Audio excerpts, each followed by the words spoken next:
aussi ça nous facilite la tâche de collecte des informations du terrain parmi les acteurs. On a sur cette base développé déjà une petite note analytique sur l'impact que Covid a eu sur l'assistance monétaire. Et si on peut tirer une conclusion, c'est que pour le moment, c'est encore et heureusement très limité. Et une des raisons aussi, c'est que les politiques mises en place et les restrictions pour le moment n'ont pas encore un grand impact sur l'accès au marché, par exemple, des populations, leur liberté de mouvement, etc., malgré les mesures barrières qui continuent à être encouragées de tous les côtés ou essayer d'être mises en place. C'est ce qu'on voit aussi à Kinshasa, qui est l'épicentre de Covid du pays. Pour le moment, c'est surtout le quartier le plus aisé, la commune de Gombe, qui est un peu fermée à clé du reste du pays, mais il n'y a pas un souci avec accès marché, accès au cash, etc. Donc, dans ce sens-là, il n'y a pas eu un grand impact sur la façon dont on programme les interventions ou carrément même d'annuler des interventions. Ça n'a pas été le cas chez nous. Par contre, ce qu'on a vu sur le terrain, c'est que oui, effectivement, en raison des restrictions de mouvement qui sont imposées par-ci, par-là, qui sont très aléatoires et dynamiques dans le temps aussi, pour beaucoup d'acteurs, notamment les ONG internationales, ils n'osent pas trop s'aventurer trop longtemps sur le terrain parce qu'ils ne savent pas si pendant les missions, il y a des mesures qui vont être appliquées et que tout d'un coup, les équipes ne pourront pas revenir, par exemple. Donc ça, c'est un problème, et ce qui retarde aussi parfois la mise en œuvre parce que les acteurs préfèrent rester un peu en stand-by et de voir s'il y a moyen d'avoir une visibilité sur le moyen terme, quelle va être la liberté de mouvement. Ça, c'est une chose. Et comme tu l'as dit, Nathalie, effectivement, pour d'autres acteurs, il y a eu un besoin de reprogrammer les interventions et d'étendre la durée dans le temps, notamment pour éviter les gros regroupements de bénéficiaires sur les sites de distribution, notamment pour les distributions de cash in hand, où on préfère donc assister moins de gens à la fois, surtout pour permettre de respecter les mesures barrières. Mais donc, du coup, si on veut atteindre le caseload total, il faut un peu plus de temps. Donc ça a été aussi un des soucis qui a été remonté. Encore une fois, on a fait une petite note qui fait un peu le point sur tout ce qui est signalé. Normalement, Nathalie, tu l'as reçu aussi, je pense, parce qu'on l'a diffusé au Cash Working Group. C'est aussi quelque chose qu'on peut partager avec l'ensemble pour qui ça intéresse et de voir s'ils se reconnaissent dedans. Voilà un peu de mon côté pour lancer la Merci. discussion. Merci. Merci Ansel. Je pense que les documents partagés par la RDC sont inclus maintenant dans la guidance compilée du CALP global, parce que tous les documents en français, surtout, on essaie de les promouvoir, et je pense que ça a été circulé dans un mail précédent à la mailing list régionale. Mais effectivement, ceux qui veulent l'avoir, n'hésitez pas. J'aimerais bien entendre aussi les organisations. Alors, je vois qu'on a le CICR, l'UNICEF, on a ACF, World Vision, voilà, le PAM. Donc, s'il y en a qui veulent un petit peu nous expliquer rapidement une overview dans la région comment la crise vous a fait adapter vos programmes. Est-ce que vous avez eu des nouveaux programmes? Parce que nous, de ce qu'on voit, on a l'impression qu'il n'y a pas eu, ou s'il y en a eu très peu, pour l'instant, de programmes de transfert monétaire humanitaire Covid. Il y a eu des discussions avec les bailleurs, et peut-être que Stéphane et Christophe, vous pourrez nous donner des infos si les organisations ne se manifestent pas, mais il y a plus des discussions en termes de revue des caseloads, de revue des modalités, éventuellement d'expansion de programmes. Mais on n'a pas eu de programme vraiment pour l'instant spécial Covid. C'est plutôt quelque chose qui est laissé justement à la protection sociale. Donc voilà, s'il y a des organisations au contraire qui ont mené des actions spécifiques Covid et qui ont revu leur programmation pour s'adapter, pour répondre aux besoins additionnels. Ce n'est pas seulement les ajustements opérationnels, mais c'est quel financement supplémentaire vous avez eu. Est-ce que vous avez vous aviez prévu de l'in-kind et vous êtes passé en cash ou, Salut Nathalie, peut-être que je peux dire quelques mots. Alors désolé, je crois que je suis à l'extérieur, donc j'ai un peu de bruit autour de moi. Mais du coup, donc très rapidement, alors pour ce qui est de USAID, de Food for Peace et OFDA, on a pu mobiliser des fonds en interne en fait assez rapidement pour répondre aux conséquences de l'épidémie. Donc, dans un premier temps, ces fonds étaient exclusivement pour 3-4 secteurs bien précis. Donc, c'était pour la santé, pour l'eau, l'hygiène, l'assainissement, pour la logistique et pour la protection. Et ensuite, je parle vraiment pour notre région Afrique de l'Ouest. Hein. Il y a eu, enfin, les fonds qui ont été mobilisés étaient pour le monde entier. Mais donc, pour notre région spécifique d'Afrique de l'Ouest, ça a principalement touché donc, le Burkina, le Niger, le Mali, le Tchad, le Nigeria, le Cameroun, et aussi les 2 pays côtiers du Libéria et de la Sierra Leone.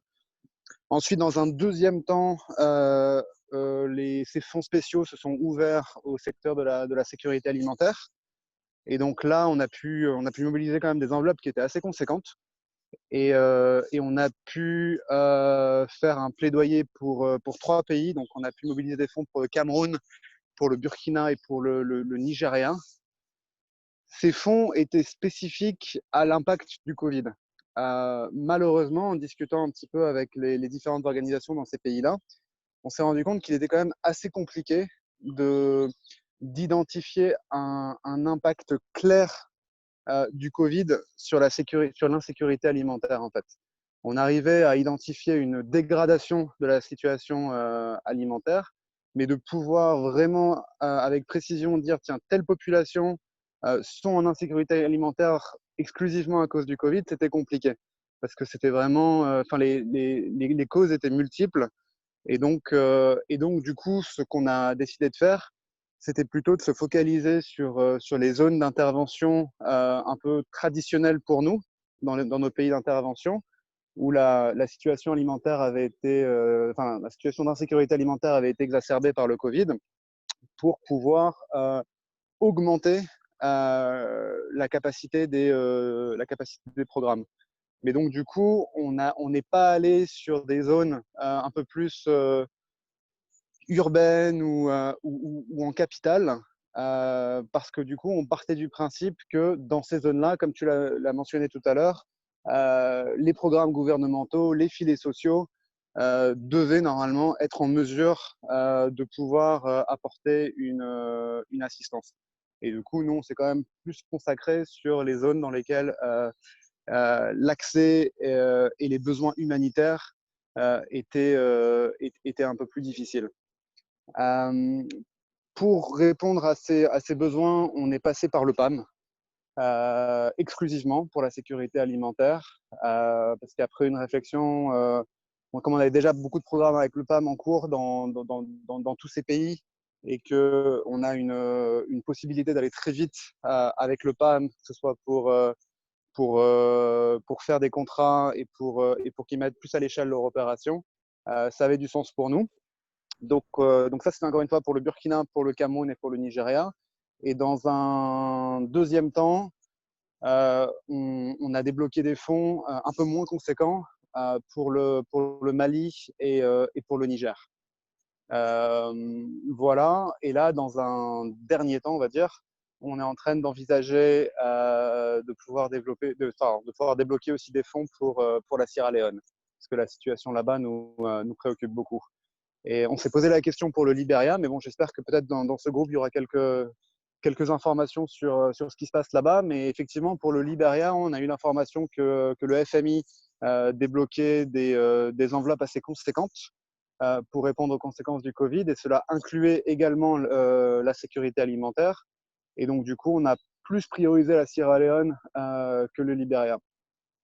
Un des gros problèmes qu'on a eu dans cette réponse, c'est vraiment les données. On a un problème presque systémique de données, de données disponibles dans cette région, et le Covid n'a pas du tout amélioré ça. Et donc, je pense notamment aux pays côtiers comme la Sierra Leone et le Libéria, on avance vraiment dans le noir, dans le flou.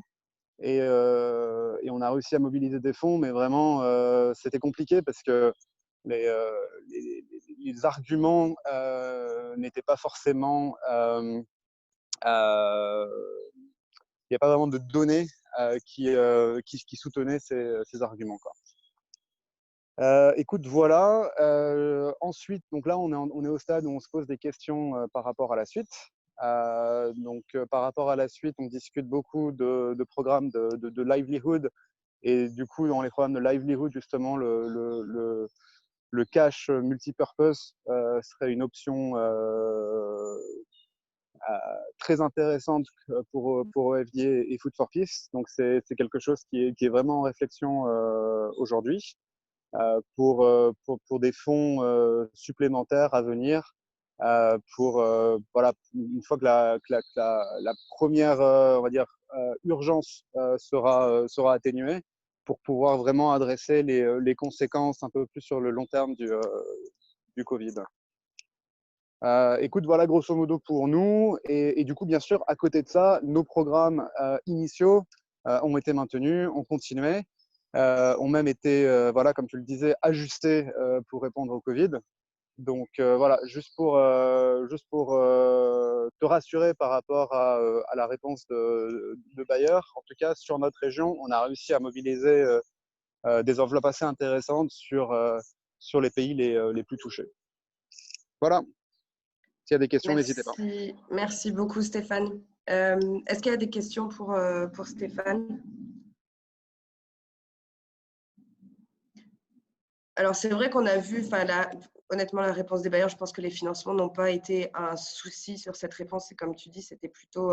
et nous, c'est la discussion qu'on a eue aussi avec certaines organisations qui nous disaient les bailleurs nous sollicitent, on est prêt à faire une réponse, mais on ne sait juste pas qui cibler et combien donner. Enfin, les gens étaient un peu paralysés par la nature de la crise et son amplitude possible, mais qu'on a mis un petit peu de temps à comprendre et à mesurer.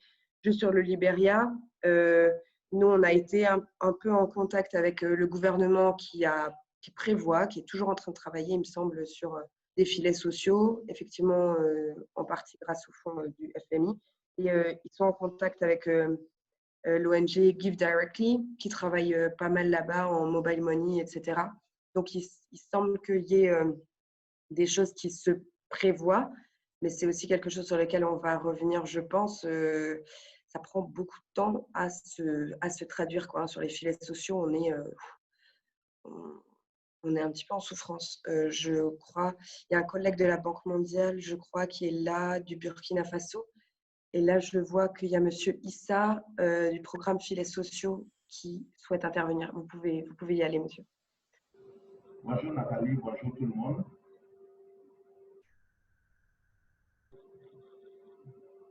Bonjour, vous m'entendez? Oui, on vous entend bien. Vous pouvez y aller. Alors, je suis Issa Brahim, du Burkina Faso, projet filets sociaux. Je voulais dire au niveau du Burkina Faso, la maladie du Covid-19 a essentiellement été concentrée au niveau urbain. On vous entend, mais assez difficilement. Est-ce que vous pouvez peut-être parler plus près du micro ou un peu plus fort si c'est possible? Vous m'entendez? Oui, là, ça a l'air d'être un peu mieux. Donc, je me reprends, je dis que je suis du Burkina Faso. Voilà. Projet filets sociaux. Et je disais que pour ce qui concerne des initiatives nouvelles, il faut dire qu'au niveau de notre pays, la maladie s'est un peu concentrée au niveau des centres urbains de façon générale. Alors que nous, nos interventions sont au niveau rural. Donc, ça n'a pas touché en tant que tel, en termes d'impact assez profond qui nous amène à bouleverser les modalités. Seulement, nous avons pu bénéficier d'un appui de la Banque mondiale en accord avec notre gouvernement pour intervenir essentiellement sur Ouagadougou et Bobo Dioulasso en termes d'apport aux populations vulnérables. Vous savez, lorsque la maladie est intervenue, à ses débuts, il y a eu un certain nombre de mesures au niveau du gouvernement.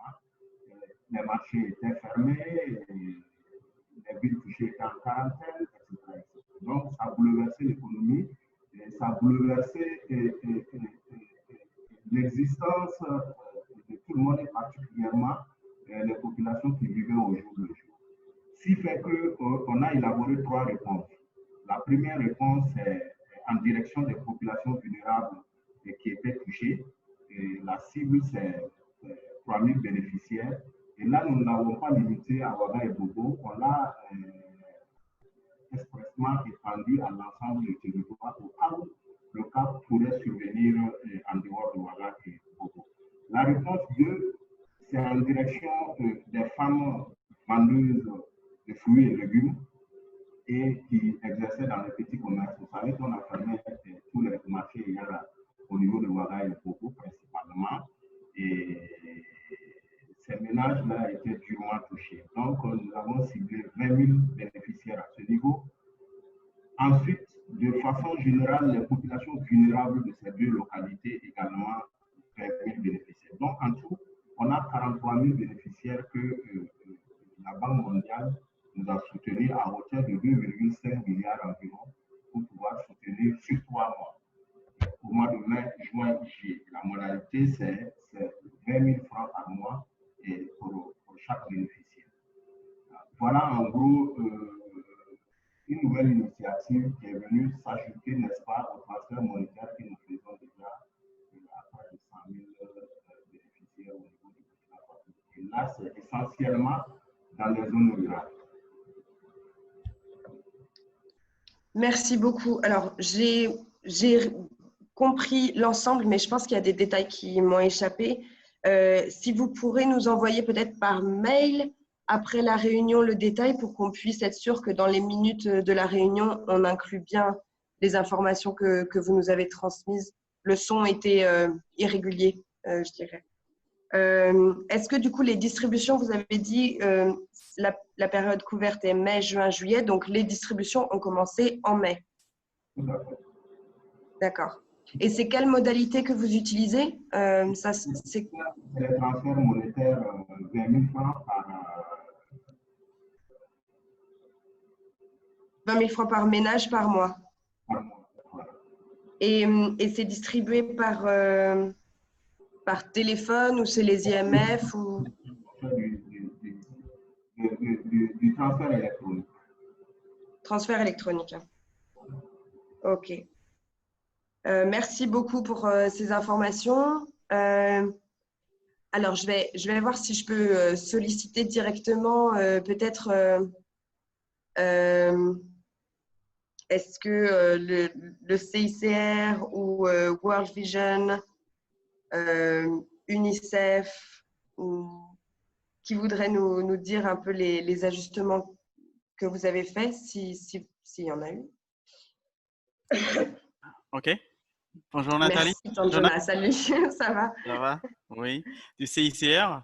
En fait, nous avons sorti un guidelines par rapport au Covid-19. C'est beaucoup plus comment dirais-je, des mesures d'accompagnement pour les distributions qui étaient en cours et bien sûr des mesures de distanciation sociale, des mesures aussi de lavage des mains et bien sûr aussi des mesures internes pour éviter tout ce qui est collecte de signatures ou rassemblement des personnes de plus d'un certain nombre au niveau des sites de distribution. Et donc, du coup, en tout cas, le CICR s'est adapté au niveau interne, je veux dire, sur les procédures logistiques et financières et aussi à l'externe avec les distributions qu'on avait fait. Bien sûr, ces mesures ont aussi été partagées à tous les partenaires et ont été aussi partagées au mouvement, au sein du mouvement Croix-Rouge. Voilà ce que je peux dire en termes d'adaptation des activités face à Covid. Bien sûr, au niveau interne aussi, pas mal de délégations ont dû réajuster un peu comment dirais-je, leur programmation, plutôt à se tourner vers une réponse protection santé Covid.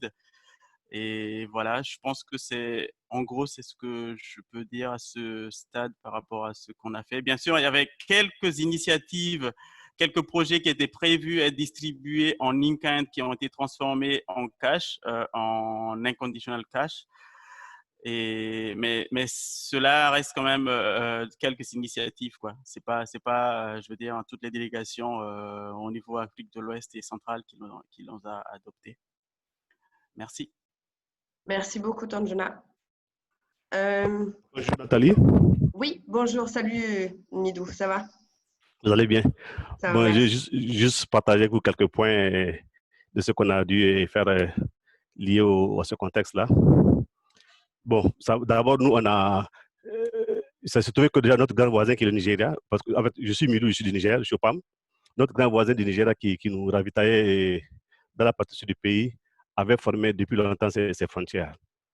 Maintenant, avec le Covid encore, où beaucoup de frontières sont refermées, sur eux-mêmes, sur elles-mêmes. Donc, du coup, le mouvement des denrées alimentaires était vraiment limité. Donc, on a mis l'accent sur le fonctionnement des marchés en termes de disponibilité de denrées et aussi en termes d'accessibilité. Est-ce que les coûts sont abordables pour voir la ration qu'on donne, le montant qu'on donne, est-ce que ça convient aux communautés? Bon, Dieu merci, déjà, les commerçants, on est en contact régulier avec eux. Quand on fait des distributions, on les informe. Donc, du coup, ils ont des stocks qu'ils peuvent mobiliser au plus grand tard dans une durée de 2-3 jours. Donc, ça nous a permis aussi, avec ça, on a eu à faire accumuler les déductions de 3 mois. Mars, avril, mai, on les a fait toutes ces déductions au cours du mois de mai parce que l'État nigérien avait, avec les mesures barrières là, on avait dit donc de ne pas regrouper beaucoup de personnes. Donc, on a diminué les cycles de distribution, on a fait une distribution. Et avant, on regroupait les gens par site de distribution. Par exemple, on prend 5-6 villages, qui font après 300-400 personnes, on les groupe sur les villages, on les distribue. Donc, compte tenu de ces mesures-là, on a dû faire splitter les villages là. Donc, de faire de distribution village par village. Donc, chacun des villages, des 3-5 villages là, donc les équipes de distribution, les PSF, c'est des caches qu'on fait, sont à partir de ces villages-là pour distribuer. Et les PSF et les ONG, ils sont tous dotés de gants et de masques. On donne les gants et des masques et aussi les bénéficiaires, tous les récipiendaires aussi, on les a donné des masques aussi pour être là sur le site-là. Et l'autre innovation, on a supprimé les empreintes parce que sur la liste de distribution, on demande d'émarger, chaque récipiendaire émarge sa liste de distribution avant de recevoir son instance. Donc, du coup, on avait dit, compte tenu, pour éviter cette contamination, ils n'auront pas accès au site. Donc, l'ONG fait l'appel. Le monsieur, il vient avec sa carte, il vérifie, il dépose sur la table, il vérifie, il dit, bon, va au niveau du PSF. Lui, déjà, en venant, il compte le montant qu'il va avoir, il dépose sur la table, le monsieur, il vérifie, il dit, OK, et l'ONG coche. Donc, on a évité de mettre des empreintes. Maintenant, on a un système interne au PAM qu'on appelle SCOP, avec qui on fait des distributions digitales. Et là, on demande l'empreinte digitale sur le lecteur. C'est un truc donc, ils ont une carte magnétique. On met la carte et on met l'empreinte pour ouvrir la carte. Et donc, du coup, avec ce système aussi, on a désactivé l'empreinte. Donc, du coup, eux aussi, ils reçoivent la même chose. Donc, vraiment, on a fait au maximum pour éviter les contacts entre comment ça s'appelle, les personnes et aussi entre, comment ça s'appelle, l'ONG et le milieu et les PSF en général. Donc, comme je dis, jusqu'à présent, on est en train de suivre l'évolution des marchés, mais pourtant, c'est encore, jusqu'à présent, en tout cas, je me dis que c'est bon. D'après les dernières informations qu'on a avec nos équipes du VAM et aussi l'État nigérien, on n'est pas inquiet. Merci C'est beaucoup, vrai, on parle Midou. de. Le dernier point que j'ai dit aussi, on est en Mhm. discussion avec les filets sociaux. On a eu en train de négocier avec la Suisse pour faire un financement où on va faire du cash dans les milieux urbains pour les victimes, pour les gens qui sont touchés par le Covid. Merci et bonne continuation. Merci beaucoup, Midou. Sur le financement supplémentaire, donc là, c'est spécial Covid. C'est quoi les groupes cibles et le montant, vous baseriez sur quoi, du coup? Bon, c'est un projet qu'on est en train de soumettre avec les D'accord. filets sociaux au niveau de la Suisse, qui est peut-être donc c'est après 60 000 bénéficiaires qui vont avoir chacun 15 000 francs CFA par mois. Et c'est en ville, dans un centre urbain. D'accord. Quand tu dis que c'est avec les filets sociaux, ça veut dire qu'en fait, vous êtes le prolongement opérationnel des filets sociaux gouvernementaux. C'est ça. D'accord. OK. Ah, c'est intéressant ça. Mm. OK. Quelqu'un d'autre qui veut nous dire, nous partager l'expérience d'adaptation à la crise et de réponses supplémentaires?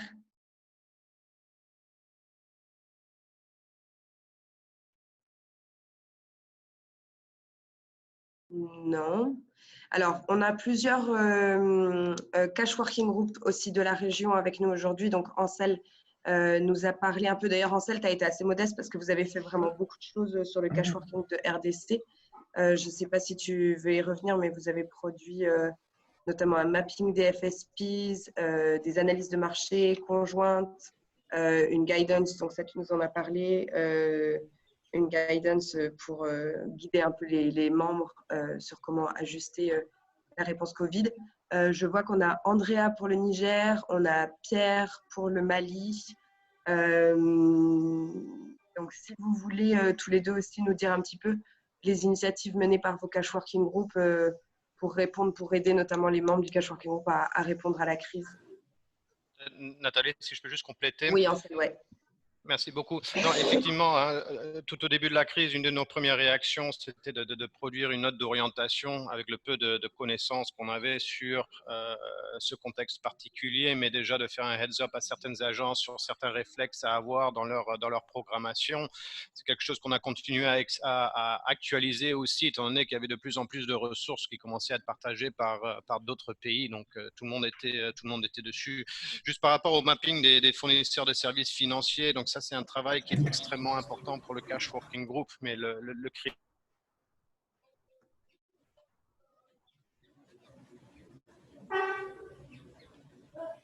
Ça a coupé en salle, on t'entend plus.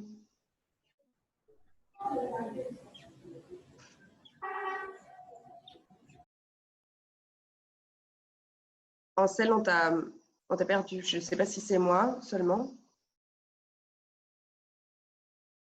Je vois, en attendant, je vois qu'il y a Jacqueline qui veut y aller. Donc, Jackie, vas-y. Et ensuite, Amandine. Et puis, peut-être le Mali après. Vas-y, Jacqueline. Oui, merci Nathalie. Bonjour à tout le monde. C'est la première fois que j'ai rejoint cette réunion, alors je suis enchantée d'être là. Et je me présente vite, je suis Jacqueline Fries et je viens de commencer un rôle au Bénin où les PTF de genre et protection sociale vient de créer un nouveau comité ad hoc de transfert monétaire. Alors ça, c'est le langage qu'on utilise au Bénin pour parler d'un cash working group. C'est un début très humble, on va dire. On vient d'avoir notre deuxième réunion hier et je voulais juste partager avec vous que ces comités, en ce moment, il n'y a que 6 organisations représentées, 3 onusiennes et 3 non gouvernementales. En ce moment, au Bénin, il n'y a pas une structure humanitaire. Alors, ce petit comité ad hoc a été créé en réponse au Covid. Et l'idée, c'est qu'une fois que la crise du Covid est finie, le comité ad hoc est intégré dans un nouveau sous-groupe de protection sociale. Alors, juste pour vous montrer que notre petit groupe de 6 agences, en ce moment, hier, on s'est rendu compte qu'il n'y a pas d'argent, de financement. Les agences dans les pays n'ont pas encore obtenu encore de fonds pour élargir leur réponse avec de l'assistance sociale avec transfert monétaire. Et en tant que groupe, on commence à voir comment entamer un plaidoyer envers les bailleurs dans les pays et que le groupe commence à faire les premiers pas pour la première fois de se demander qu'est-ce que c'est une urgence humanitaire, comment on peut adresser les besoins des gens à travers une structure de filets sociaux. Le gouvernement du Bénin, à travers les ministères d'Affaires sociales, a des programmes qui sont déjà en cours. Et juste hier, on a commencé à entamer les sujets des montants. Quel montant serait intéressant d'utiliser, ce que les gouvernements utilisent en ce moment et comment les ajuster. Alors, je voulais juste dire qu'on n'est que 6 agences en ce moment qui se posent des questions et c'est un petit début pour nous ici au Bénin. Mais dès qu'on fait du progrès, je vous ferai savoir.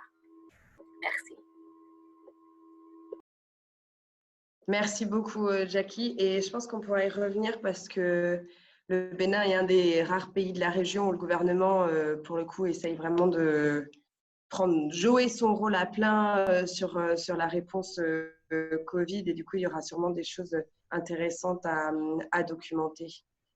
Ansel, est-ce que tu veux reprendre là où on t'a perdu? S'il est Ouais, revenu, merci je ne sais Nathalie. pas. Non, vraiment désolé, hein, mais c'est notre Wi-Fi qui est incompatible avec Windows 10 et les collègues IT travaillent dessus, donc on n'arrête pas de se faire déconnecter. Mais ce que je disais, c'était que oui, on avait développé cette note d'orientation pour tous les membres du Cash Working Group et que bon, cette étude des fournisseurs de services financiers est quelque chose qui est encore en cours et c'est un projet de l'UNICEF qu'il mène avec une boîte de consultance, mais qui est d'une importance capitale pour nous. Donc, on a essayé d'appuyer l'organisation de cette étude le plus possible, surtout à travers la mise en contact avec les bons acteurs qui ont de l'expérience avec les fournisseurs de services financiers.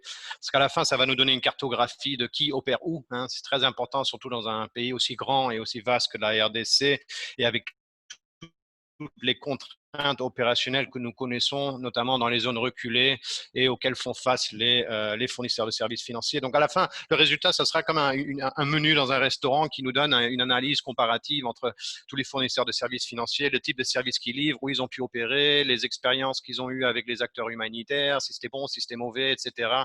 Ce qui va aider tous les acteurs à pouvoir mieux identifier le fournisseur qui leur correspond en fonction de leurs besoins. Donc c'est encore une fois, c'est un exercice capital pour nous et on espère que ça sera disponible d'ici la fin de l'été. Maintenant, il y a également une initiative qui n'était pas liée forcément à Covid. Les discussions avaient commencé bien avant, mais sa première publication a été un excellent timing. C'est l'initiative conjointe du market monitoring, du suivi des marchés qui est menée avec Reach, avec une institution nationale des statistiques qui s'appelle CAID, avec FuseNet, avec Mercy Corps, le consortium Safer, le Cash Working Group, le PAM, le cluster CECAL. Et on a pu publier la semaine dernière la première analyse des cartographies des prix, si l'on veut, sur les marchés, mais qui pour le moment reste encore très limité aux denrées alimentaires. Donc c'est quelque chose qu'on essaye d'explorer maintenant, comment l'améliorer pour essayer d'inclure également les autres commodities, les non-vivres, pour pouvoir également coupler cet outil à notre travail sur le panier de dépenses minimum en RDC. Donc ça, c'est important. Le timing est bon, j'ai dit, justement, parce que pour le moment, on ne connaît pas encore l'impact de la fermeture des frontières, notamment sur les marchés dans l'est du pays, qui dépendent fortement du commerce transfrontalier. Donc voilà, donc on a un outil en plus qui va nous aider aussi par rapport à la crise Covid et notre façon de programmer. Donc c'était juste des précisions que je voulais faire par rapport à ce que tu disais, les compléments. Après, en termes de protection sociale, étant donné que bon, certains participants ont déjà entamé le sujet, ici, le gros de l'attention des acteurs de la protection sociale est focalisé sur Kinshasa, forcément, qui est également l'épicentre, et on voit qu'il y a des opportunités d'appuyer pas mal de gens ici.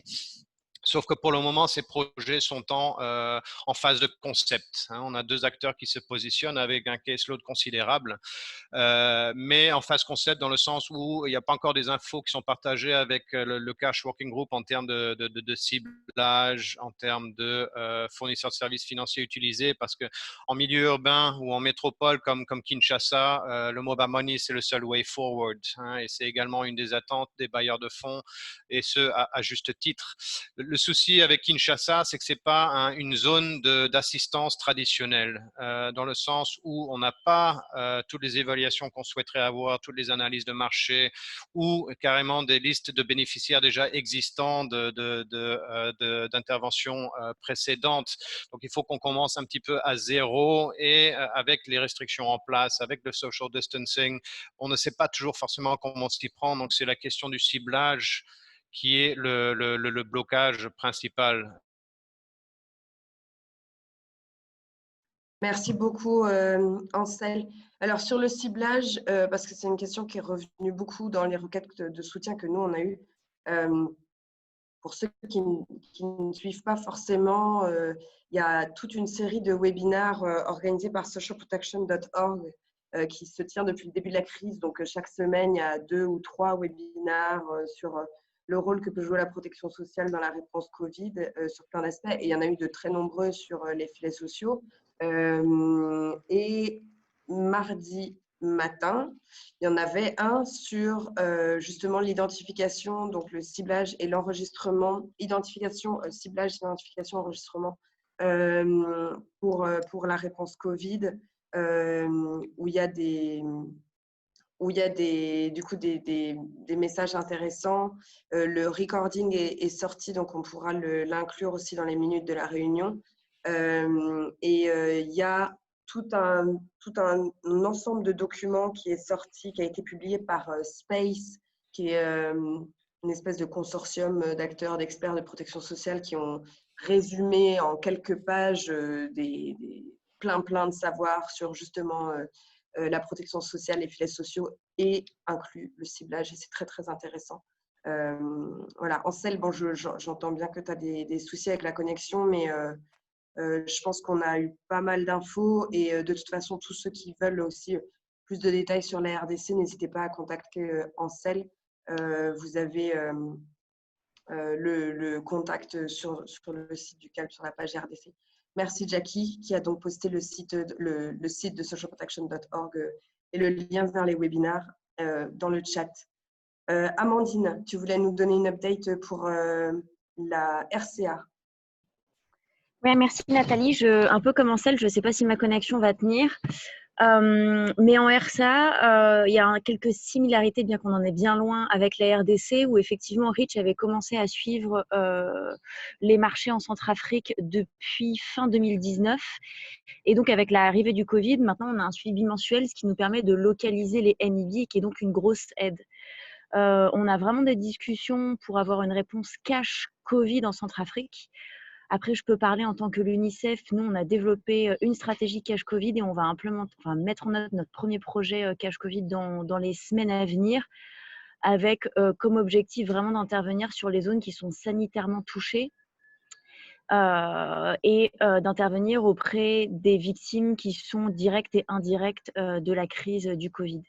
Pour le moment, on a un peu de chance dans notre malheur, entre guillemets, c'est-à-dire que les zones les plus touchées, donc c'est les zones les plus urbaines où malgré tous les challenges de Financial Service Provider qu'on a en Centrafrique, on a quelques FSP pour intervenir dans les zones, dont le mobile money qui pourrait être fonctionnel. Donc, c'est aussi un bon test pour nous. Du coup, voilà, on est vraiment en train de développer une approche avec du cash inconditionnel, un restrictif plutôt, pour renforcer les ménages qui ont été impactés par le Covid. Et on commence également à avoir des conversations avec la Banque mondiale au sein du Cash Working Group qui aimerait renforcer son enveloppe filets sociaux en Centrafrique et donc s'harmoniser avec la réponse cash Covid qu'on pourrait faire ici. Donc, il y a plein de discussions qui sont en cours. Ça prend un petit peu de temps, mais le cash Covid, c'est vraiment un angle que l'on prend en tout cas en Centrafrique. Merci beaucoup, Amandine. Alors, on a du coup un complément de Ansel qui nous dit que voilà, les acteurs de protection sociale sollicitent le Cash Working Group et ils cherchent à bénéficier de l'expertise humanitaire et d'assurer la complémentarité.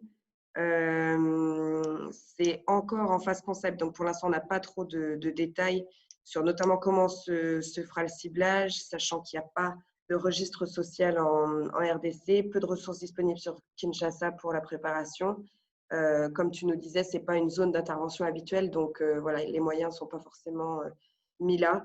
Je pense que c'est quelque chose qui est vraiment commun et qui ressort, qui n'est pas même spécifique à cette région, hein, c'est un petit peu commun au monde entier, c'est que le Covid est une crise essentiellement urbaine et que nous, là, pour le coup, dans la région, les caseloads humanitaires sont beaucoup plus en zone rurale et difficilement accessible. Donc, on se rend compte qu'en fait, pour une fois qu'on a un accès facilité à de potentiels bénéficiaires, en fait, on ne sait pas forcément mieux s'y prendre et clairement, on n'était pas du tout prêt. Donc, ça soulève quand même de grosses questions sur non seulement les faiblesses structurelles et le manque de préparation à tout ce qui est paiements digitaux, paiements électroniques, enfin mobile money, etc. lequel il va vraiment falloir qu'on ait une discussion et un travail à faire. Et puis que les caseloads sont globalement pas les mêmes parce que, comme l'expliquait notre collègue du Burkina Faso, les groupes cibles pour la réponse Covid sont plutôt les travailleurs informels ou les travailleurs journaliers qui perdent leurs revenus à cause des mesures prises pour limiter la propagation, alors que les acteurs humanitaires ciblent plutôt des gens qui n'ont aucun revenu ou vraiment très très faible. Donc, ce n'est pas forcément les mêmes caseloads, ce n'est pas les mêmes zones géographiques. Ça explique pourquoi il y a peu de réponses a priori humanitaires et pourquoi la réponse attendue était sans doute beaucoup plus au niveau de la protection sociale. N'empêche que sur la digitalisation et les réponses opérationnelles, cette crise a vraiment mis en lumière aussi nos gaps et le manque de capacité qu'on a à pouvoir fournir de l'expertise et à opérationnaliser l'expansion des filets sociaux. Avant de passer du coup à la note de plaidoyer sur laquelle on va revenir un peu sur ces sujets-là, je voulais voir peut-être si Pierre du Mali, je ne sais pas si tu en as. Oui, je suis là. Tu es là. Est-ce que tu veux nous présenter un peu le travail qui a été fait par le Cash Working Group du Mali? Bon, au niveau du Mali, nous avons continué avec la discussion du MED. Donc, on est en train de chercher un consensus dans les clusters. Donc, ça veut dire que pour la situation du Mali, au niveau des clusters, on a déjà réussi à atteindre beaucoup de clusters. Par exemple, food security, ça marche déjà, éducation, on a fini, mais on a encore des problèmes avec la santé. On n'a pas réussi à mobiliser les acteurs de la santé pour essayer de définir avec eux, parce que nous avons essayé d'avoir une approche hybride basée sur la dépense et basée sur le droit. Et donc, il nous reste seulement la sécurité alimentaire, donc la santé et la protection. Donc, je crois que d'ici là, on sera bien, on aura fini. Mais pour revenir un peu avec tout ce que les autres ont dit, pour le PAM, pour le Mali, la situation de Covid avec les soudures. Les soudures, nous avons deux soudures, la soudure saisonnière et la soudure pastorale. Et donc, pour la soudure saisonnière, en fait, dans les zones où nous avons commencé à intervenir, le PAM a commencé à intervenir, il y a eu des cas de Covid. Et du coup, ça posait des problèmes de cibler seulement les bénéficiaires qui étaient sélectionnés pour la soudure. Et donc, à ce niveau-là, nous avons pu prendre aussi les personnes qui étaient affectées par le Covid. Ça, c'était seulement pour la région de Caille. Et on les a sélectionnés et ils ont reçu les cash comme pour les bénéficiaires de cash pour la soudure saisonnière. Et donc, la soudure saisonnière prend de mars à mai. Et donc, nous avons donné en une fois, c'était 19 000 francs CFA. Et donc là, nous sommes en train de nous préparer pour la soudure pastorale qui part de juin à septembre. Donc, du coup, ça sera la même chose. Mais pour la distribution, donc on a dû laisser au gouvernement la réponse au Covid, et nous, on s'est concentré sur nos actions spécifiques d'assistance aux personnes vulnérables. Voilà, donc nous continuons à travailler un peu sur la cartographie des interventions et les suivis de distribution dans les provinces, dans les régions.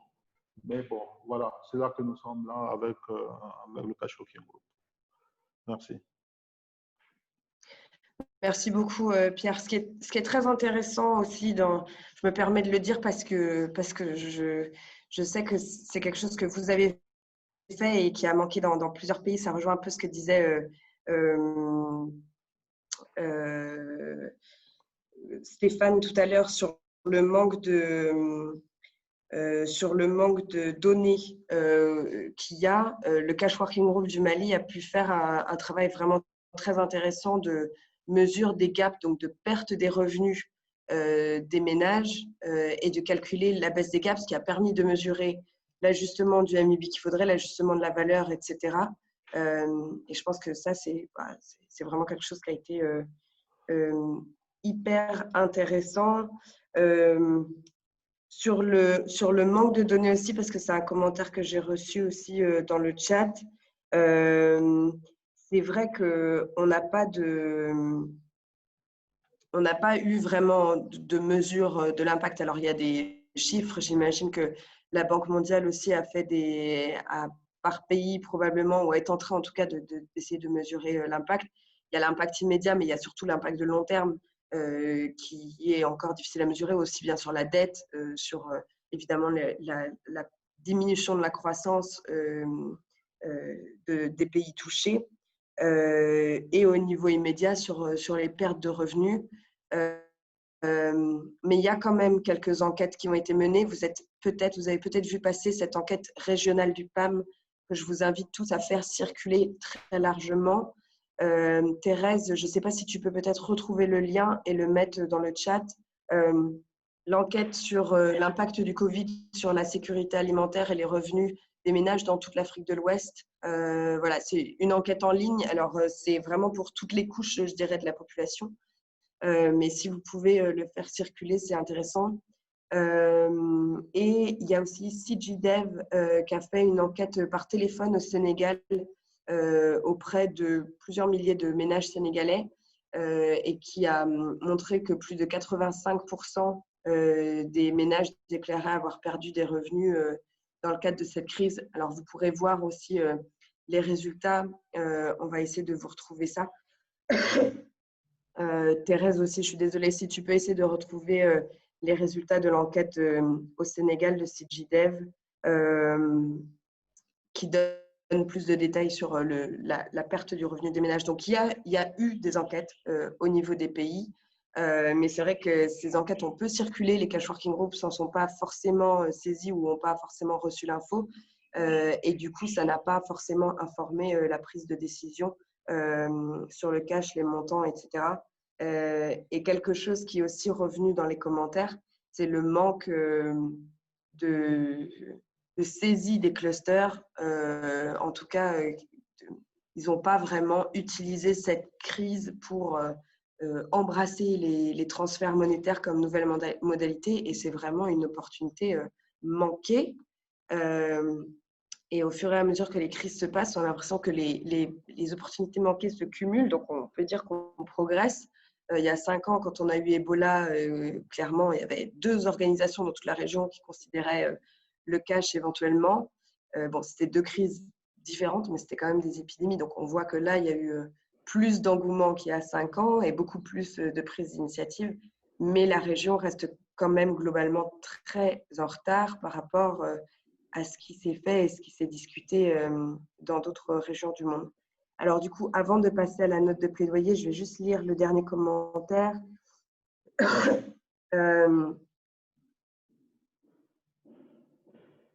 Donc, rappeler que, évidemment, même si le Covid touche plus le milieu urbain, il y a aussi un gros impact en milieu rural, puisque les populations n'ont pas d'appui sur les gouvernements. Les revenus dépendent de leur production et surtout de leur capacité à écouler la production vers les centres urbains. Donc, risque d'aggravation de la crise alimentaire. Le cash est indispensable pour rebooster les productions rurales. Donc, il serait bon de balancer la stratégie urbaine rurale, bien que les ressources et le financement soient limités. Merci beaucoup pour cette précision. Et alors, pour l'enquête du Sénégal, c'est CGDev, c'est le conseil. Je ne sais plus ce que ça veut dire, CGDev. Ouais. Si tu ne retrouves pas, Thérèse, je pourrais essayer de le retrouver. Donc, partons un petit peu de ce constat. Je voulais quand même commencer par cette note quand même positive, parce que je sais que vos équipes au niveau des pays et les cash working groups ont fait ce qu'ils pouvaient. et qu'il y a eu énormément de bonnes initiatives, beaucoup d'efforts mis en place pour ajuster les opérations.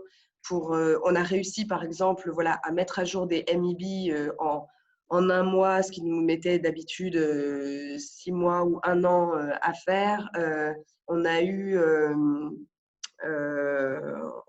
voilà, des analyses de marché conjointes. Donc, ce que disait Ansel en RDC, c'est aussi fait au Nigeria, avec vraiment des rapports très intéressants, très au point, avec pas 50 pages d'analyse, mais 5 facts très informatifs sur ce qu'il faut savoir, est-ce que les marchés fonctionnent assez et comment les soutenir.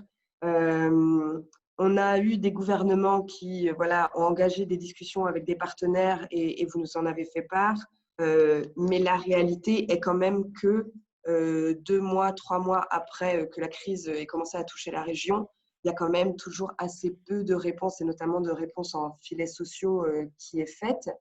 Et donc, on pense qu'on peut faire mieux, qu'on doit faire plus et qu'on peut un peu essayer de bouger les acteurs de protection sociale et les acteurs humanitaires à beaucoup plus se saisir des transferts monétaires qui, dans cette crise, ont vraiment fait l'unanimité dans le monde entier. Donc, comme je vous disais en présentation de l'agenda, on a cette proposition de faire un papier de position, de plaidoyer pour une meilleure uptake des filets sociaux et du cash dans la région.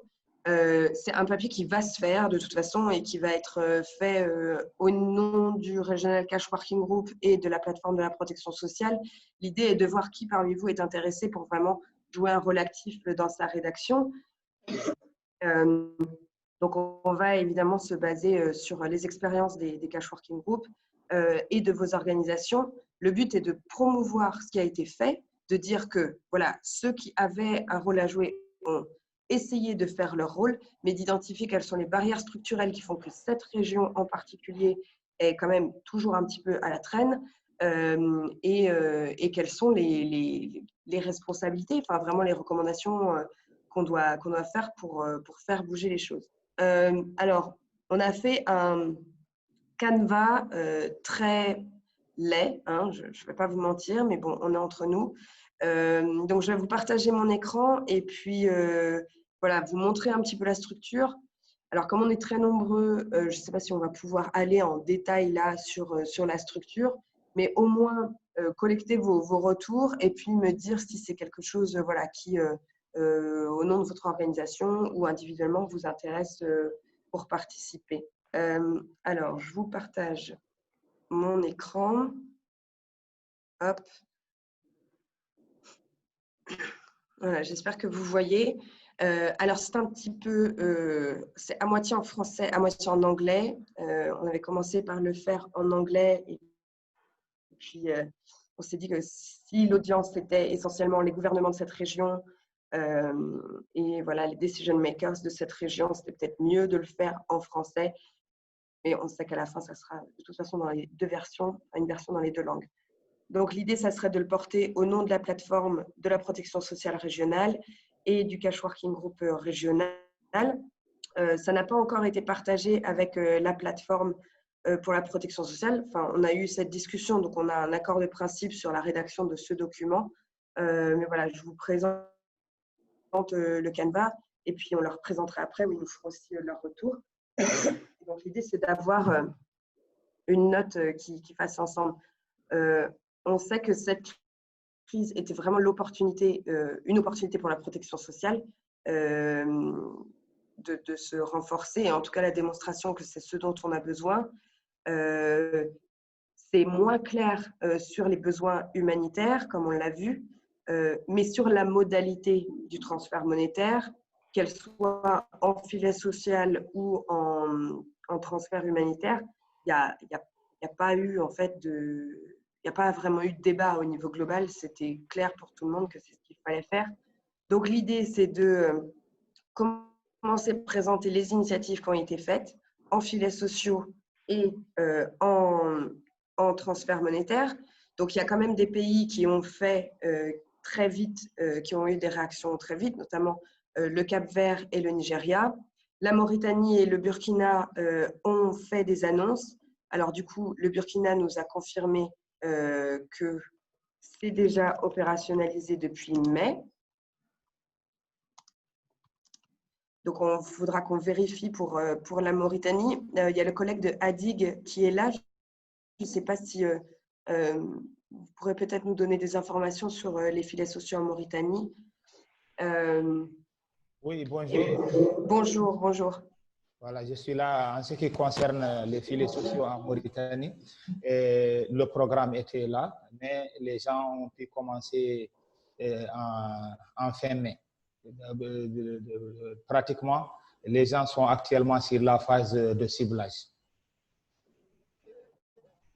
Mais heureusement que aussi pratiquement dans toutes les zones d'intervention, avec le registre social que le gouvernement mauritanien a mis en place avec l'appui de la Banque mondiale, la plupart des ONG et des intervenants sont en train de le piloter dans leur zone. Donc, avec la crise Covid, il y a eu bien vrai restriction de mouvement de tout le monde, mais à partir de mi-mai, le système des Nations Unies et les ONG internationales ont commencé à faire une démarche pour pouvoir trouver des ordres de mission un peu de longue durée qui sont octroyés par soit le ministère de la Santé ou la direction de la Sûreté. Bon, actuellement, là où je vous parle, nous, ADIG, en partenariat avec Oxfam, on vient de finaliser le ciblage au niveau de la Saba, dans une commune où on intervient. Et selon mes informations, aujourd'hui, pratiquement au Brakna, Oxfam en partenariat avec Action Dev venait de lancer aussi le projet assistance assistance de transfert monétaire au niveau du Brakna, et le PAM au niveau du Guidimaha avec ses partenaires sont aussi sur le terrain pour actualiser la liste des bénéficiaires du cash. Donc, ce qui veut dire qu'aujourd'hui, le processus est lancé dans l'étendue du territoire en ce qui concerne l'assistance, filets sociaux et protection. Merci.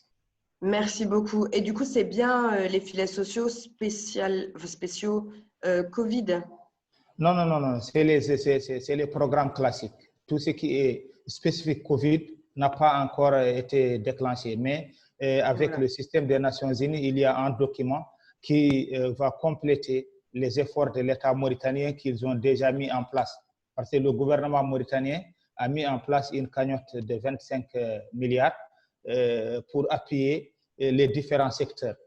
Donc, partant de là, le système des Nations Unies et les humanitaires, d'une manière générale, ont mis en place une contribution à la réponse. Mais jusqu'à nos jours, tout ce qui est spécifique au Covid n'a pas été encore enclenché, sauf du côté gouvernement, en ce qui concerne l'appui au pastoralisme. Ils ont déjà lancé le programme spécial pastoral qui, avec la limitation des mouvements et aussi la fermeture des frontières, les pasteurs mauritaniens ne peuvent plus transimer ni au Sénégal ni au Mali. Donc, c'est ce qui a fait que le programme spécial pastoral a été lancé d'une manière un peu plus précoce. Voilà. D'accord. Donc, c'est un programme qui a lieu chaque année, mais qui a été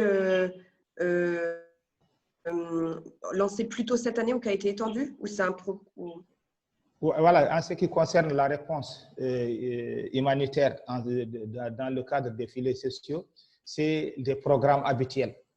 À chaque fois, non, sur la réponse gouvernementale. Non, non, non, non, ça c'est pas un programme qui est habituel, mais c'est spécialement Covid. Voilà. Ok, d'accord. Et vous savez de quand ça a été lancé? Ça a été lancé en mai ou? Non, ça a été lancé depuis le mois d'avril. Depuis avril. Ouais. Ok. Merci beaucoup. On pourra voir avec la banque, peut-être qu'ils auront plus d'infos, ou sinon C'est quelle agence? C'est Tadamoun Tekavoul qui s'occupe de ça ou c'est le Non, non, ministère? c'est le CSA. Ah, c'est le CSA, d'accord. Oui, mais c'est un programme qui est porté par 4 ministères. Mais il y a le ministère de la Santé, il y a le CSA, il y a le ministère des Finances et il y a le ministère du Développement rural. Donc, c'est ces 4 ministères qui portent le programme de réponse spéciale, mais pour le moment, c'est seulement le côté CSA qui est le plus fonctionnel. Ok. Merci beaucoup pour toutes ces infos sur la Mauritanie. Donc, comme je disais, Bénin-Togo, on a eu l'explication de Jackie. Alors, il y a aussi des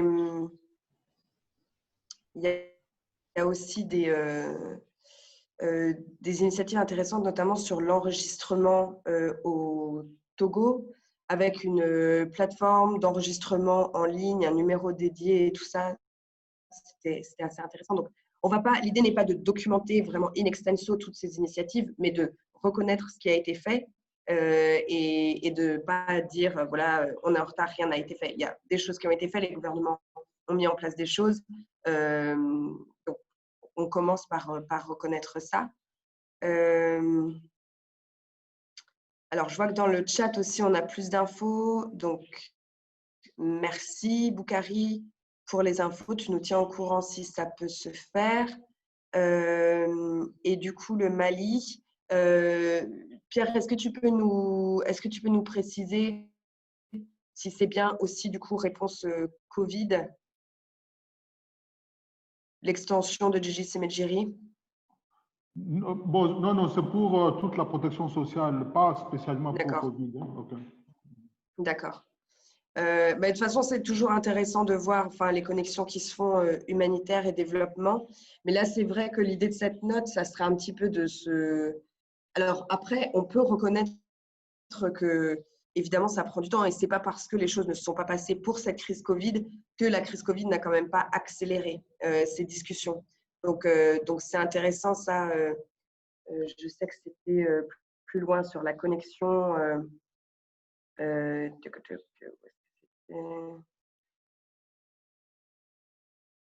La connexion, on va y revenir après, alors peut-être. Connexion entre acteurs humanitaires et développement. Donc, pour l'expérience du Mali. Voilà, donc commencer par un paragraphe de documentation rapide des initiatives prises par les gouvernements, reconnaître les efforts qui ont été faits, mais reconnaître aussi que globalement, la réponse n'a pas été à la hauteur, en tout cas, et que 2 mois après, on voit quand même assez peu de choses mises en œuvre. Donc, sur cette partie-là, on travaillera plus sûrement avec la plateforme régionale de protection sociale. Ensuite, deuxième paragraphe, c'est là sur les initiatives mises en place par les Cash Working Group. Donc, j'en ai listé quelques-unes qui avaient été présentées à Genève ou qu'on a suivies. Là, dans ce que les groupes ont partagé ce matin aussi, il y a déjà des compléments. Donc ça serait bien qu'on le circule au Cash Working Group Leads de la région pour qu'on puisse être sûr de capter un petit peu l'essentiel de ce que vous avez réussi à faire pour ajuster au Covid. Mais après, c'est vrai que sur les leçons apprises, on est quand même, on peut que constater qu'on est quand même très en retard sur la préparation au cash, sur des modalités alternatives et sur la réactivité, sur le timeliness des réponses. Ce qui est assez frustrant dans la région, c'est qu'on continue, quand la crise arrive, à essayer de convaincre les gens que le cash et les filets sociaux sont appropriés, alors qu'en fait, on devrait directement passer beaucoup de temps à opérationnaliser. Donc, si par exemple, ça faisait 2 mois qu'on essayait de courir après des service providers ou qu'on trouvait des moyens logistiques pour délivrer du cash malgré une épidémie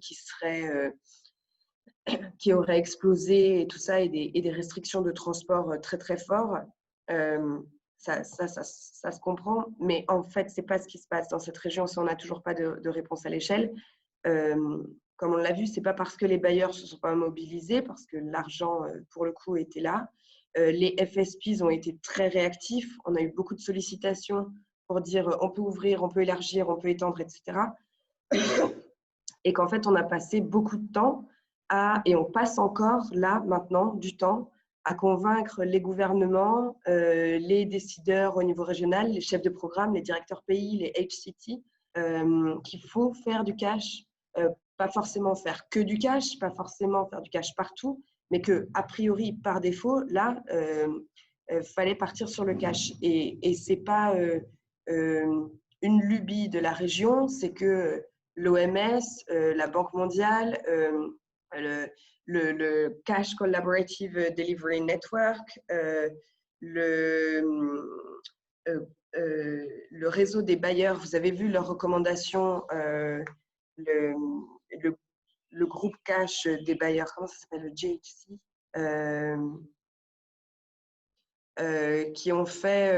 qui ont élaboré donc des recommandations très très claires pour dire faites du cash digital partout, c'est possible.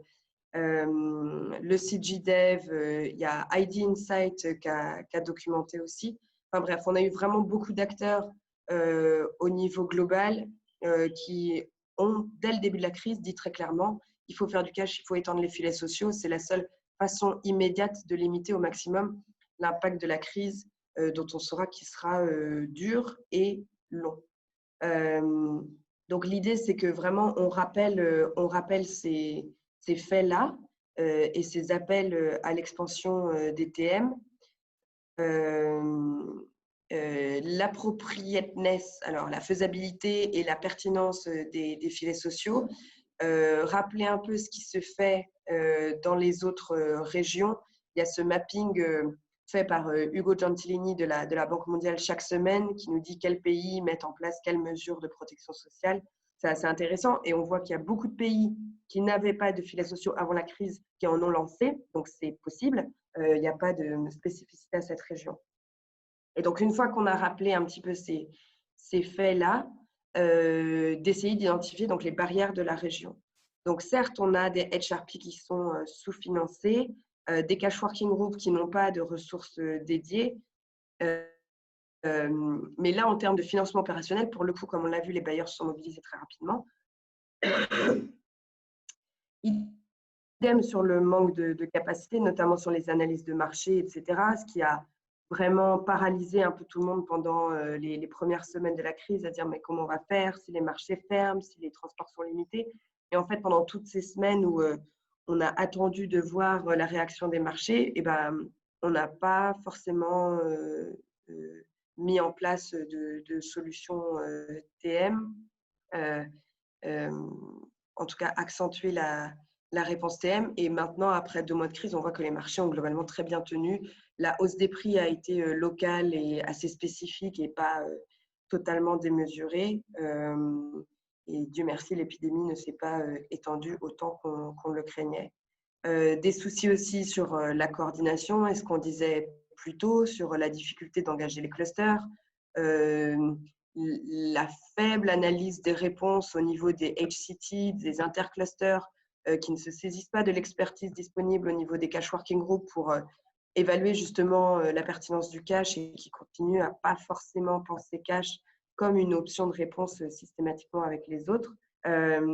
Et puis la réalité qui est pour le coup assez spécifique à cette région, qui est une sorte de conservatisme et de différence de standards appliqués au cash par rapport aux autres, où voilà, on nous a demandé des analyses de risque, de protection de marché, de suivi des prix, etc. On a anticipé le possible impact de la fermeture des marchés, etc. Pour justifier de ne pas faire de TM sans appliquer forcément ces mêmes standards aux autres modalités, et qui explique pourquoi jusqu'à présent, on n'a pas fait forcément de TM supplémentaires et de filets sociaux, alors que tous les toutes les craintes, qui n'étaient pas des risques analysés, mais des craintes, ne se sont pas forcément réalisées. Voilà, et donc pour conclure sur vraiment un manque, toujours un manque de saisie des transferts monétaires comme modalité pertinente dans la région, beaucoup de raisons, beaucoup de difficultés, mais aussi beaucoup d'excuses parfois pour ne pas investir et des opportunités manquées sur cette crise-là. Et donc un appel à l'action des décideurs, des chefs de programme, des directeurs pays, des HCT, des sièges, pour vraiment faire un virage un petit peu idéologique et pas forcément partir sur du cash partout, mais quand on a une telle crise où le cash est évidemment une réponse appropriée, c'est pas normal qu'on perde encore autant de temps à se poser des questions. Donc voilà un peu l'overview du papier qu'on vous propose. Je vois qu'il y a déjà des commentaires, alors je vais faire un peu le point. Donc il y en a parmi vous qui nous parlent encore des programmes que vous prévoyez. Donc n'hésitez pas à nous tenir au courant de ce qui se débloque et de ce qui se met en place. Sur le ciblage, donc c'est vraiment quelque chose qui vous intéresse beaucoup. Bon, il y a clairement une répartition des rôles à faire entre protection sociale et caseload humanitaire a priori, avec des groupes peut-être cibles particuliers, notamment les groupes pastoraux, etc. Alors, Sidibé, vous nous parlez de la Mauritanie, des interventions de cash accompagnées de compléments nutritionnels aux enfants dans la ville de Nouakchott. Ça, c'est très intéressant. Est-ce que vous pouvez nous dire c'est quelle organisation qui prévoit de faire ça? Et après, on passe aux commentaires, je pense, plus sur la note. Donc, Christelle, est-ce que, alors, si vous voulez, vous pouvez aussi intervenir directement et… Oui, Nathalie, du coup, ouais. Très rapidement, si on passe sur la note, donc moi, je trouve que c'est tout à fait nécessaire et la structure me paraît bien. C'est juste en termes d'outils supplémentaires, en fait, par rapport à tout ce que tu dis sur les réticences des gouvernements et aussi d'autres acteurs potentiels sur la région. Enfin, voilà, effectivement, on a entendu beaucoup d'arguments, en fait, sur pourquoi le cash n'était pas forcément la bonne solution. Moi, je trouve que pour les gens qui sont peut-être un peu plus néophytes, et notamment, voilà, que ce soit les responsables plaidoyers ou d'autres personnes en mission, je trouve que des fois, un outil en fait qui reprend tous ces arguments, tous les obstacles qui sont mentionnés, en gros pourquoi le cash ne peut pas forcément fonctionner dans la région, mais pas que pour Covid-19 si tu veux, mais de manière un peu plus, voilà, de réfléchir un peu aussi sur l'historique. Tous les arguments qui ont été mentionnés contre le cash, reprendre un petit peu ça et puis d'y répondre en fait point par point. Nous, on l'a fait en fait pour d'autres sujets et en fait, ça s'est révélé un outil de plaidoyer hyper efficace et peut-être même plus que des notes de plaidoyer parce que du coup, c'est vraiment point par point. Et c'est vrai que tu as souvent les mêmes arguments qui reviennent toujours en fait. Et du coup, ça permet vraiment de dire, bon, bah, quand on t'oppose cet argument-là, voilà en gros quelle est la réponse, quel est le type d'arguments que tu peux opposer, etc. Donc voilà, c'était juste une idée d'un outil supplémentaire par rapport aux réticences cash sur la région. Merci beaucoup. C'est une très bonne proposition. Ce qu'il faudrait, c'est que du coup, effectivement, on aurait besoin d'aide parce que moi, c'est vrai que quand on est le nez dans la technique, on ne sait plus forcément quelles sont les préoccupations essentielles. Bon, là, je vois qu'il y a beaucoup de questions, par exemple, autour du ciblage. Si on fait du cash, ok, mais qu'est-ce qu'il aurait fallu cibler? On a eu aussi beaucoup de questions sur les marchés. Donc, ça serait bien qu'on puisse avoir peut-être des personnes qui collectent un peu au niveau des cash working groups et des organisations et des gouvernements, quelles ont été les principales réticences par rapport au TM.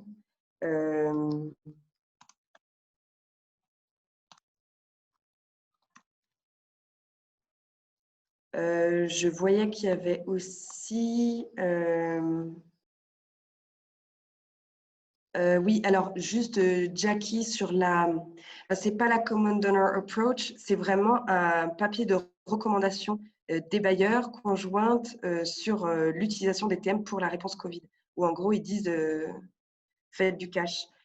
Thérèse, je ne sais pas si Excusez-moi, je tu vais peux la chercher ça pour toi. retrouver aussi. Merci, non, c'est super gentil. Mais la Common Donor Approach, elle est effectivement en place dans la région au Nigeria. Thérèse, je ne sais pas si tu peux la retrouver. Est-ce qu'il y a d'autres réactions sur la structure de la note? Est-ce que ça vous semble répondre aux besoins? Ouais, ciblage, ça c'est le gros. Tout le monde est un peu paralysé. C'est fou parce que puisqu'on ne sait pas qui cibler, donc du coup on ne fait rien. Ça a été un peu la réaction, c'était étonnant.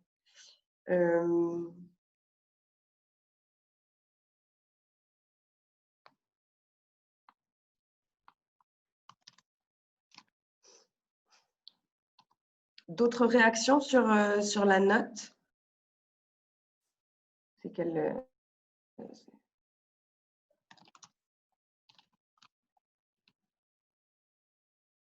la note, oui, en fait, la note des bailleurs, je pense qu'on ne l'a pas mise sur le site. On vous l'a envoyée par mail seulement.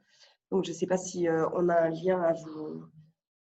Je ne pense pas qu'on a un lien à vous transmettre. Ah bah si, voilà. Ah, super, merci Thérèse. Impeccable. HCR qui a fait une assistance supplémentaire de cash sous l'impact du Covid au résultat. Ah bah, il se passe plein de choses en Mauritanie.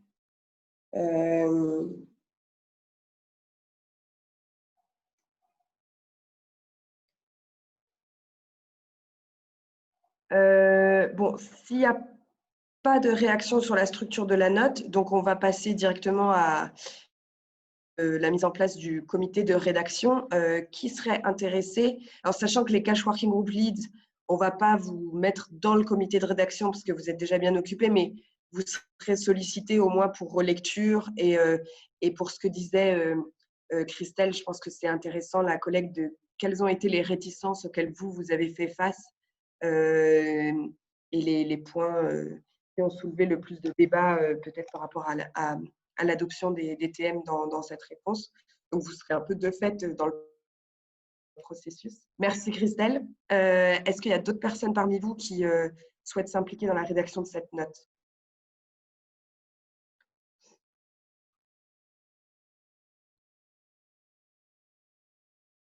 Merci Oxfam.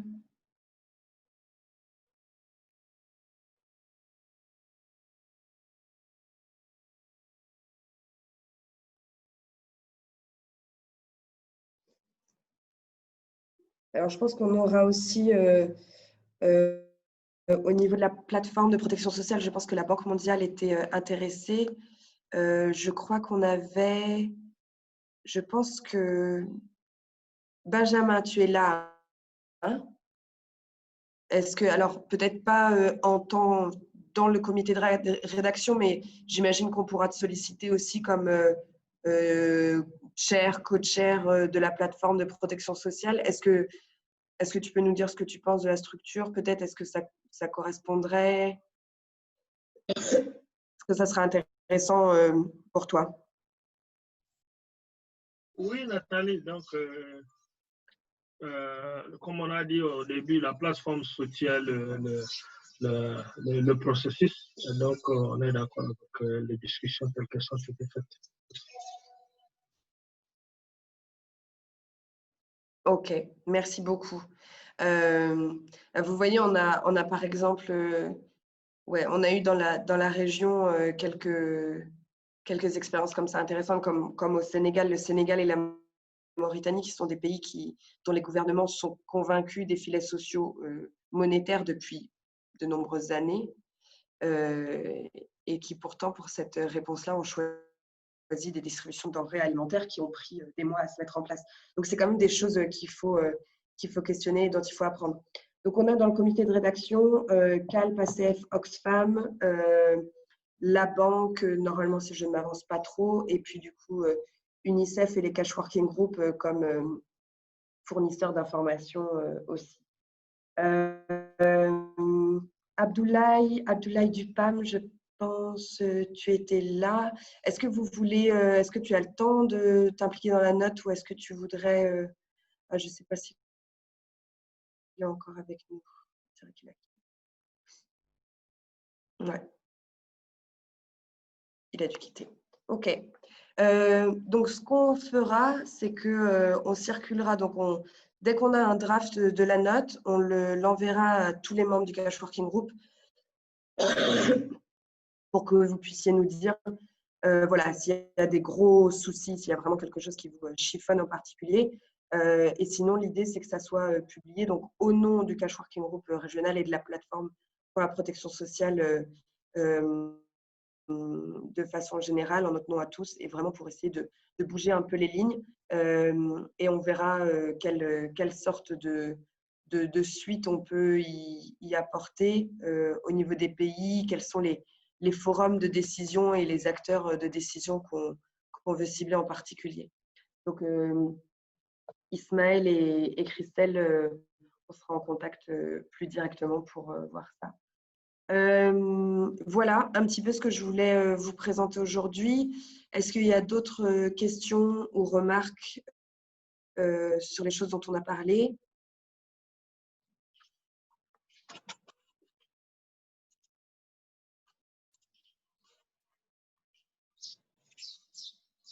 Non. Eh ben, on va s'arrêter là alors. Merci beaucoup à tous pour votre temps et le partage d'infos aujourd'hui. Et puis, on vous donne rendez-vous pour la prochaine réunion qui devrait être du coup en juillet ou août. On vous tiendra au courant, certainement encore sur Zoom. Voilà, bon courage à tous, bonne fin de semaine et puis à très bientôt en bilatéral. Merci. Au revoir.